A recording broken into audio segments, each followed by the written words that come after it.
Hello दोस्तों, good morning. स्वागत है एक बार फिर से आप सभी का एमजेटी एजुकेशन में। दोस्तों आज है 3 दिसंबर। आज की वीडियो में हम लोग बात करेंगे 3 दिसंबर 2021 के करंट अफेयर के सभी इंपॉर्टेंट क्वेश्चंस के बारे में। पूरी वीडियो ध्यान से देखिएगा, पूरी वीडियो डिटेल में आपको समझाई गई है। अगर वीडियो पसंद आए तो वीडियो को लाइक और शेयर जरूर कर देना। इसकी पीडीएफ फाइल और डिटेल्स के साथ क्विज मिलेगी आपको हमारे एप्लीकेशन एमजेटी ऐप पर। तो गूगल प्ले स्टोर पर जाइए और एमजेटी ऐप इंस्टॉल कीजिए। चलिए बात करते हैं लास्ट डे के क्वेश्चंस की। लास्ट डे का मेरा पहला क्वेश्चन था आपसे, क्रिस्टियानो रोनाल्डो ने अब तक कितनी बार बैलन डी'ओर खिताब जीता है। तो दोस्तों क्रिस्टियानो रोनाल्डो जिनके नाम रिकॉर्ड है दुनिया में सबसे ज्यादा गोल करने का इंटरनेशनल मैचेस में, ये दोस्तों 5 बार अभी तक बैलन डी'ओर खिताब जीते हुए हैं। और वहीं लियोनल मेसी दोस्तों 7 बार जीते हुए हैं बैलन डी'ओर खिताब। इस बार वाला भी किसने जीता? लियोनल मेसी ने।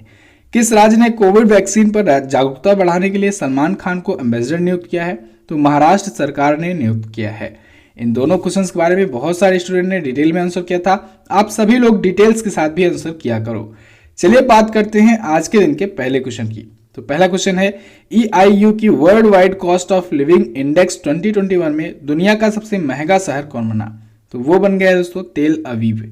तेल अवीव जो है ये इजराइल का है और भारत जैसे काफी देश जो है वो इजराइल की राजधानी इसे मानते हैं। ठीक है, मैंने आपको एक बार इजराइल के बारे में बताया था, इजराइल और फिलिस्तीन के बारे में, कि इजराइल जो है ये यरूशलेम को राजधानी अपनी बताता है, लेकिन बहुत सारे देश जो यरूशलेम को दोस्तों फिलिस्तीन का हिस्सा मानते हैं वो तेल अवीव को राजधानी बताते हैं इजराइल की। ठीक है, और इजराइल को एक्चुअली में वो लोग देश मानते ही नहीं है। लेकिन यहाँ पर क्या है, यहाँ पर जो, क्योंकि भारत भी उनमें से ही है, भले से ही भारत अंदर अंदर से सपोर्ट करता है इजराइल का, लेकिन बाहर से जब वोटिंग वगैरह करनी होती है, ऐसा कुछ बात आता है, तब तेल अवीव को राजधानी मानने की वजह से, ठीक है, इजराइल को की जगह वो फिलिस्तीन को सपोर्ट करता है, फिलिस्तीन की तरफ वोट करता है।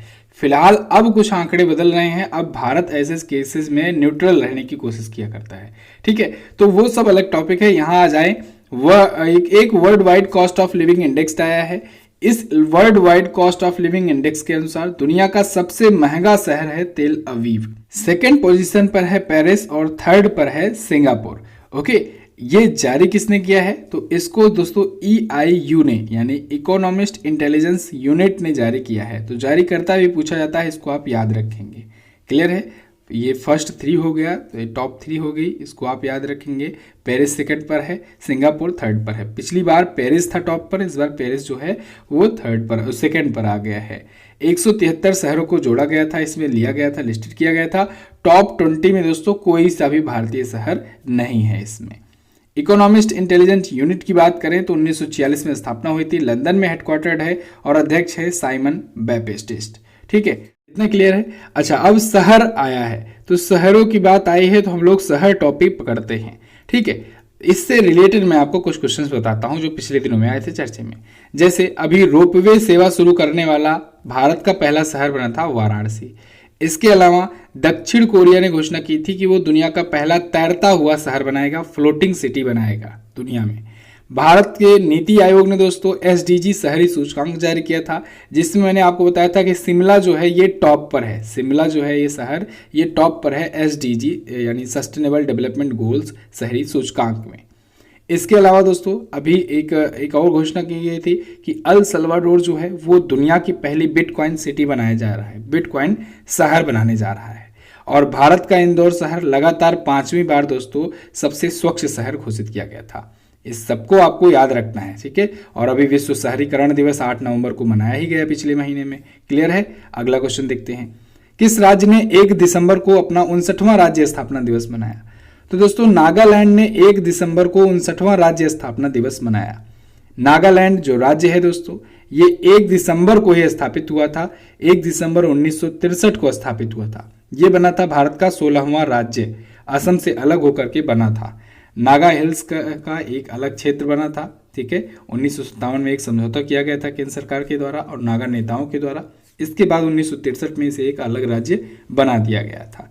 नागालैंड आया है, नागालैंड के बारे में जानेंगे। नागालैंड आप चलिए देखिए पूर्वोत्तर में कहाँ पर है, देखिए यहाँ पर है नागालैंड। असम से ही अलग हुआ था नागालैंड 1 दिसंबर 1963 को। अपना बॉर्डर ये मणिपुर से शेयर करता है, अरुणाचल प्रदेश से और असम से शेयर किया करता है। नागालैंड की राजधानी होती है कोहिमा। नेफ्यू रियो यहाँ के करंट टाइम पर चीफ मिनिस्टर हैं। गवर्नर हैं जगदीश मुखी जी, इनको अतिरिक्त प्रभार मिला हुआ है। ये कहाँ के, असम के भी गवर्नर हैं। मुख्य न्यायाधीश हैं सुधांशु धूलिया। यहाँ पर झीलों की बात करें तो सिलोई झील है, जुडू झील है और फकीम वन्यजीव अभ्यारण्य है। इसके अलावा नाटंगी नेशनल पार्क है, ये याद रखिएगा, नाटंगी नेशनल पार्क पूछा जाता है। ओके, अगला क्वेश्चन देखते हैं। विश्व कंप्यूटर साक्षरता दिवस कब मनाया जाता है? वेरी मोस्ट इंपॉर्टेंट डे है दिसंबर मंथ का। तो दोस्तों प्रत्येक वर्ष 2 दिसंबर को विश्व कंप्यूटर साक्षरता दिवस या कंप्यूटर लिटरेसी डे मनाया जाता है। कंप्यूटर के इतिहास के बारे में बताने के लिए, कंप्यूटर के वर्तमान में यूजेस क्या हैं इसके बारे में बताने के लिए, और जो कंप्यूटर की नॉलेज नहीं रखते हैं उनको कंप्यूटर की नॉलेज देने के लिए, इसके फायदे बताने के लिए ये दिवस मनाया जाता है पूरे विश्व भर में।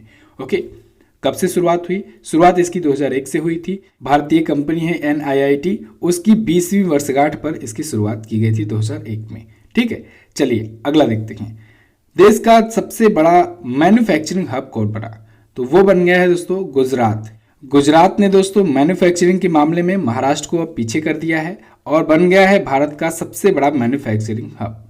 अभी एक रिपोर्ट आई है, इस रिपोर्ट में बताया गया है कि गुजरात का जो ग्रॉस वैल्यू एडिशन है ये फाइनेंशियल ईयर 2012 से बढ़ करके फाइनेंशियल ईयर 2020 तक आते आते प्रत्येक वर्ष 15.9% की दर से बढ़ा हुआ है और अभी वर्तमान में ग्रॉस वैल्यू एडिशन जो है वो 5.11 लाख करोड़ हो चुका है गुजरात का।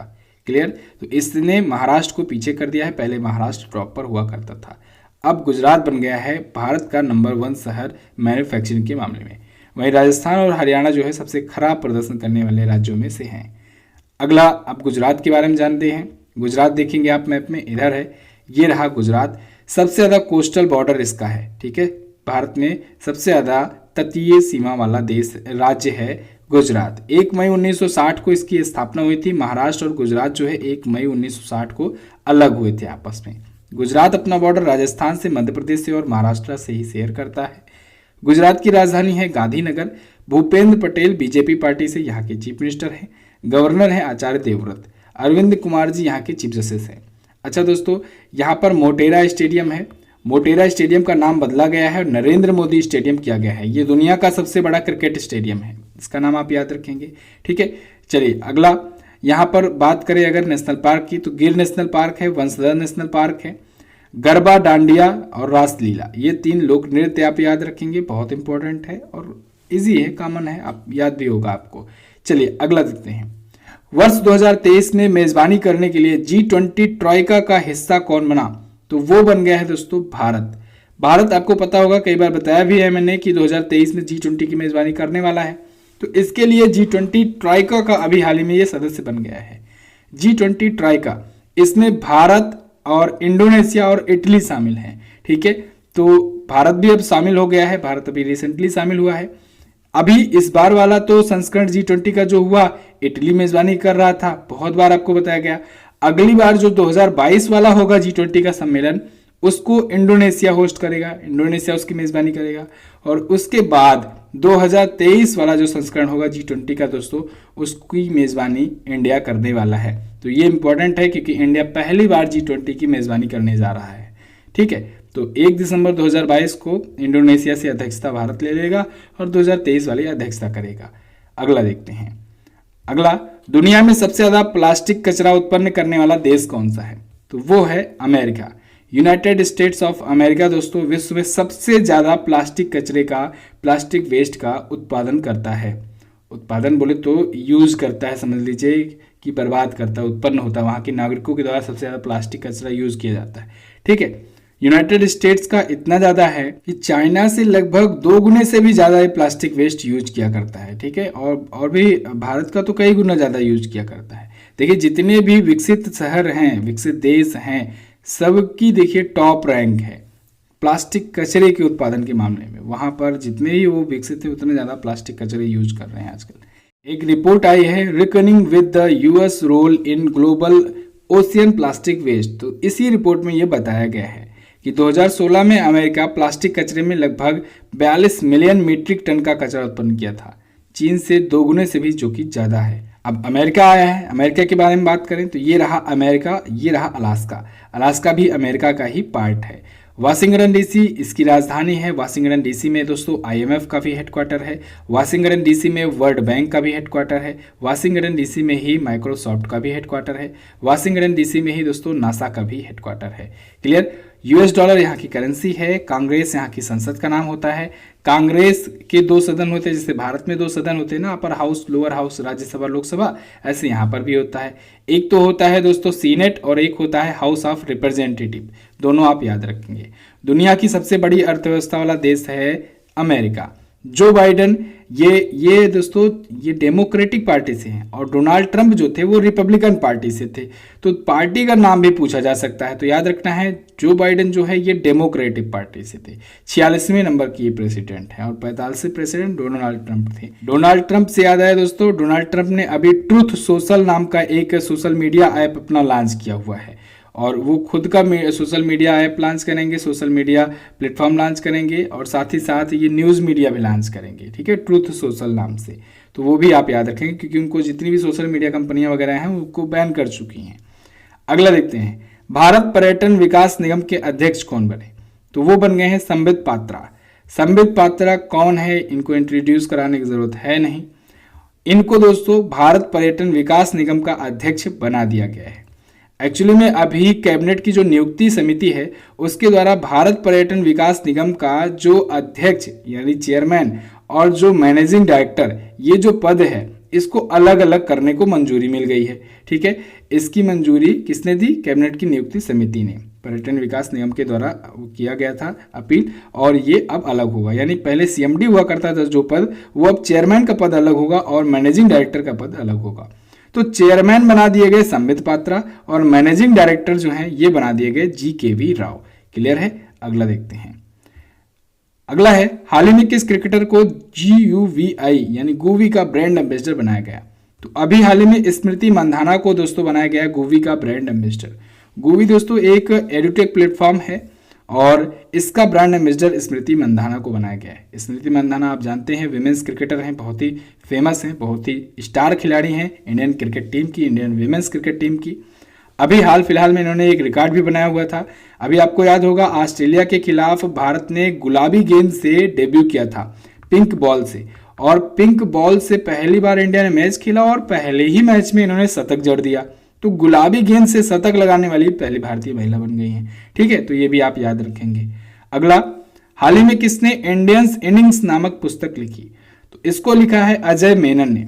अजय मेनन जी ने इंडियन इनिंग्स नाम की एक पुस्तक लिखी है। इस पुस्तक का नाम है Indian innings the journey of Indian cricket from 1947। 1947 से आज तक क्रिकेट टीम का जो भी इसका भारतीय क्रिकेट टीम का जो भी इतिहास रहा है उसको इन्होंने इस बुक में कवर किया हुआ है अजय मेनन जी ने। तो इस बुक का पूरा नाम यही है, याद रखिएगा।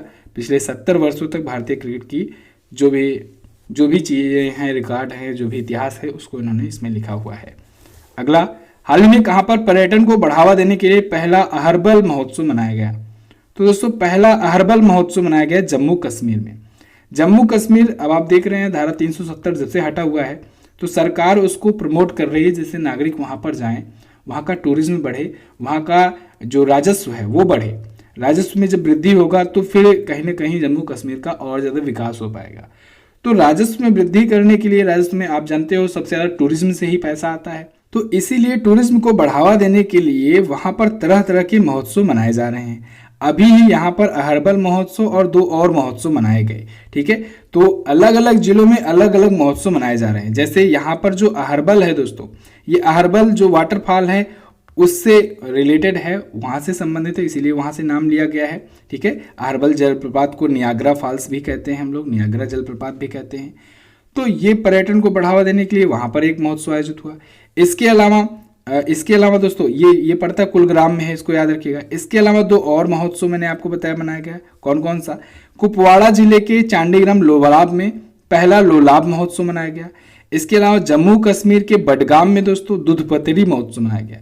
तो तीनों महोत्सव आप याद रखेंगे, दूधपथरी महोत्सव, चंडीग्राम लोलाब में लोलाब महोत्सव और ये इधर अहर्बल महोत्सव। तीनों के तीनों महोत्सव जम्मू कश्मीर में मनाए गए। कारण ये है पर्यटन को बढ़ावा देना, ठीक है। अगला क्वेश्चन, भारतीय सेना को किस देश के नए एडवांस हेरान ड्रोन प्राप्त हुए? तो दोस्तों भारतीय सेना को इजराइल से बहुत ही एडवांस, बहुत ही उन्नत किस्म के हेरॉन ड्रोन्स मिल चुके हैं, इंडियन आर्मी में शामिल हुए हैं। ये बहुत ही एडवांस है, हाईटेक है। इजराइल का है तो इजराइल आप समझ सकते हो कितना ज़्यादा हाईटेक टेक्नोलॉजी पर काम करता है और अपना इक्विपमेंट वगैरह प्रोवाइड करता है। भारत का सच्चा साथी भी बन चुका है इस टाइम पर। तो ये इमरजेंसी के तहत दिया गया है। अभी आप देखो भारतीय सेना को एक और ऐसी ताकत दे दी गई है कि उनके पास कुछ इमरजेंसी फाइनेंशियल रहती है, फाइनेंस रहता है। उस इमरजेंसी फाइनेंस का ताकत करके का इस्तेमाल करके, यानी जो इमरजेंसी सिचुएशन में पैसे रखे जाते हैं उनका यूज करके वो कभी भी कुछ भी खरीद सकते हैं। अगर उनको ऐसी कोई ज़रूरत पड़ती है कि हाँ अब इसमें गवर्नमेंट डील करेगी, दोनों देशों में डील होगा, समझौता होगा, तो बहुत लॉन्ग प्रोसेस हो जाएगा। अभी आप देखो जब भी बड़ी बड़ी डील होती है, जैसे राफेल डील हुई या फिर S-400 डील हुई, 2-2 साल 4-4 साल गुजर जाते हैं।